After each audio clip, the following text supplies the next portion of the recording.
This is the Lone Crater YouTube. We hope this video helps. You start by unlocking your Infinix S8 and opening settings. This gets you to system controls fast. Tap Display or Display and Brightness to show brightness controls and adaptive features. You want to find Auto Brightness, Adaptive Brightness, or similar wording.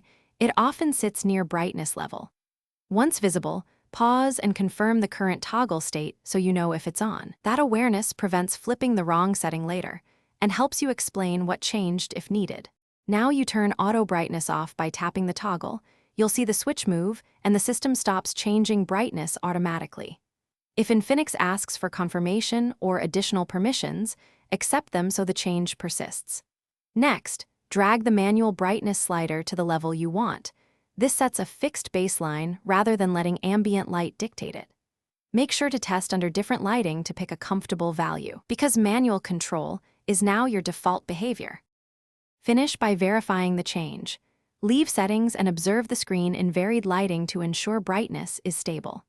If it reverts, restart the phone to apply system-level changes. That resolves many sticky toggles.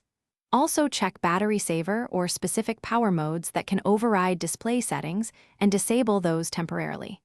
If problems persist, update system software or reset display settings to defaults.